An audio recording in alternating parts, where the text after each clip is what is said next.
የእግዚአብሔር ዓይን ምን ይሰጣል? ተስፋ አለው፣ ራእይ አለው፣ መገለጥ አለው፣ መዳን አለው፣ ሞገስ አለው፣ ጥበቃ አለው፣ ክለላ አለው። ቅዱሳን የሚለው ደግሞ በጣም የሚገርም ነው። ከነባሩ ቃል ሲፈታ ሐሴድ ይለዋል። ሄት ሕያው እግዚአብሔር ማለት ነው።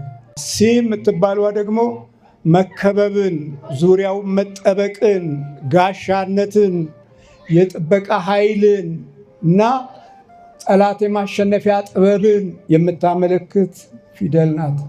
በቁጥር 60 ናት። የእመቤታችን ዕድሜ ናት። እግዚአብሔር ስሙ የተመሰገነ ይሁን። ሐሴድ ቅዱሳን ማለት ነው።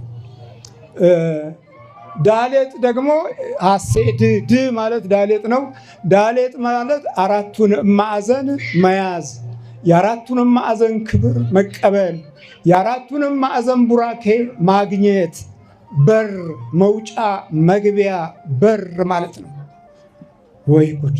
ስለዚህ በነባሩ ፊደል ሲተረጎም እነዚህ የዘላለምን ሕይወትን እንዲሰጡና የተናገሩት፣ የሰበኩት፣ የጸለዩት እንዲኖር እንዳይሞት እግዚአብሔር በመንፈሱ አጽንቶ ይሄው እስከ ዛሬ ድረስ ስማቸውን እንጠራለን፣ በስማቸውም እንባረካለን።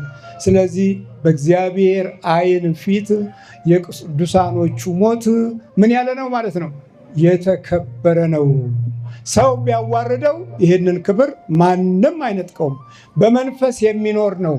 በቅዱስ መንፈስ ዘመንን ማሻግሮ የሕይወትን ትርጉም የሚያሳይ ነው። ወደሱ ለቀረቡት ክብር ይሰጣቸዋል።